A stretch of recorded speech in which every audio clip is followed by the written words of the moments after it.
Welcome back sa aking YouTube channel. Para sa mga first time lang po manood, click mo na yan, Jeremy's TV Manila. Anyway guys, wala nang ba ito, libre lang. Tulong mo na lang din sa kapwa mo. Alright, thank you very much po. So topic natin yung for today's video, tuloy natin yung kwento ni Gideon. So ayon sa Biblia. So nung nagpakita na ang anghel kay Gideon, ang sabi ng anghel, ang kalaban nyo is 135,000. Tapos yung mga sundalo ng Israel is 32,000 na. So ang dami nilang kalaban. So ibig sabihin, isang sundalo ng Israel laban sa apat na sundalo ng Midianites na kanilang kalabang bayan. So sabi ng Diyos, sobrang dami nyo, sabi niya, di ba? Sobrang dami nyo. 32,000 kontra sa 135,000. Ibig sabihin, isa laban sa apat nga.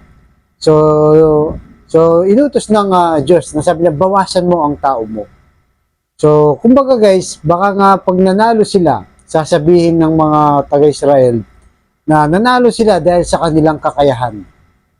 Diba? Hindi dahil tinulungan sila ng Diyos. Kaya, kumbaga sa buhay natin guys, ito yung mga level na success ng buhay natin. Halimbawa, di ba, natapos ka ng college, tapos nag-doctorate ka pa.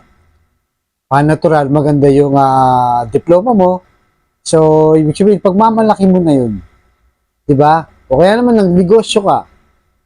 Tumabo ka ng benta. Talagang umahataw yung kita ng negosyo mo. Sabihin mo sa sarili mo, kayang-kaya ko talaga magnegosyo. Kahit ako lang ang dumiskarte nito.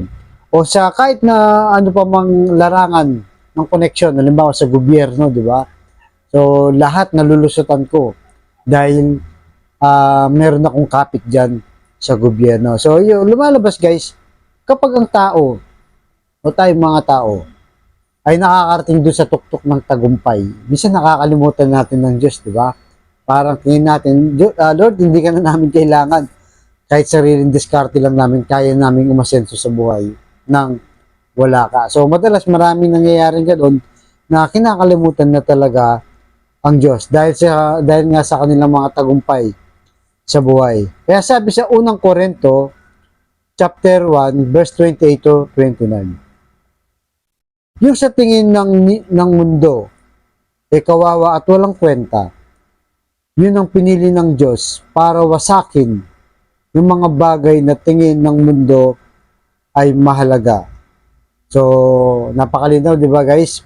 So, ibig sabihin nito, wala tayong pwedeng ipagyabang sa Diyos, di ba? Kahit tingin natin sa sarili natin ay asensado na at hindi mo na pinapansin si Lord, akala mo hindi mo na talaga siya kailangan. Pero pag dumating yung matinding pangangailangan o problema sa buhay mo, kahit mayaman ka, sabihin kong mayaman ka na, di ba? Umasenso ka na sa buhay.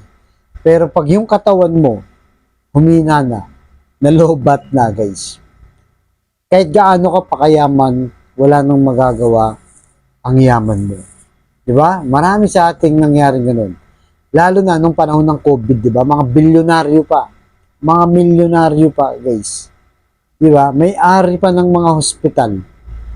Di ba? Lahat ng mga espesyalista kaya nilang bilhin o kaya nilang pasweldohin.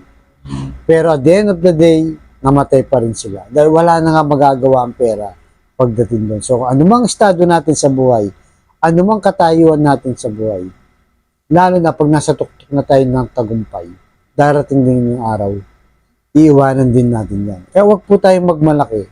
Yung iba, di ba, nakakuha lang ng maraming kayamanan, kakala mo kung sino na sila. Nakapwesto lang sa gobyerno, iba na yung trato sa tao, di ba? Lahat gusto nila sila yung nasusunod. Pinapaandar yung pera. Ginagawang Diyos. Kaya minsan nakakalimot talaga tayong mga tao ng lahat ng bagay na to ay ibabalik lang natin sa Diyos o ihihiram lang natin ito. Wala tayong dadalhin may kusing mang pera, di ba? Mayaman ka man, marami kang kotse, billion man ang pera sa bangko mo, million man yan, di ba? Marami ka mong property, lahat yan iiwan natin. Kaya pagdasal po natin, hingin natin sa Diyos na sa kabila ng mga tagumpay natin sa buhay, na sana maging humble tayo at hindi tayo makakalimot sa Diyos sa anumang estado ng ating buhay. O lalo pa natin dapat hanapin si Lord. Pagka marami na tayong kayamanan, share na natin. Itulong na natin sa ating kapwa, lalo na yung mga nangangailangan. Para na sa ganun, ay purihin ang ating Panginoong Yesus at maraming magpasalamat sa Diyos. Kaya nga tayo pinagpapala para yung iba ay magkaroon din ng pagpapala sa pamamagitan natin. Kaya sa kapatid natin ngayon, na nanonood sa aking vlog, na may matinding karamdaman, problema sa pamilya at problema rin sa financial, sabayan mo ako sa napakasimpleng dasal. Kung ikay maniwala at magtiwala sa Diyos, lalong-lalo na kung ikay manampalataya sa ating Panginoon sa kanyang pangalan, anuman ang kahilingan, darating ding araw sa tamang panahon ay kanyang ipagkakaloob. So tayo po manalangin mo ni Lord. I-bless niyo po ang kapatid naming nanonood sa aking vlog na may matinding karamdaman. Stage 4 cancer na, Lord. Bedridden na po, matagal na. Sa hospital man yan o sa bahay. May taning na po sa buhay. Ipuin niyo po, Lord, din yung mapagpagaling na kamay. Haplusin niyo po, Lord, ang kanyang karamdaman. Tanggalin niyo po. Ibalik niyo po ang kanyang kalakasan. At ganoon din po sa pamilyang nasira na, Lord. Nagkawatak-watak dahil sa hindi pagkakaunawaan. Pagbigis-bigisin niyo po muli ang kanilang pamilya. At lalong-lalo na po sa financial, Lord. Yung kapatid namin walang-wala. Ultimong pambili ng 1 kilo ng bigas, pambili ng ulam, pambaon sa mga bata, pambili ng gamot at kung ano-ano pang pangailangan ng aming pamilya. I-bless niyo po ang aming hanap buhay para sa aming pamilya. So ang lahat ng ito hinihiling namin sa matamis na pangalan natin, Panginoon Jesus. Amen and amen. To God, all be the glory. Sa ngalan ng Ama, ng Anak, ng Espiritu Santo.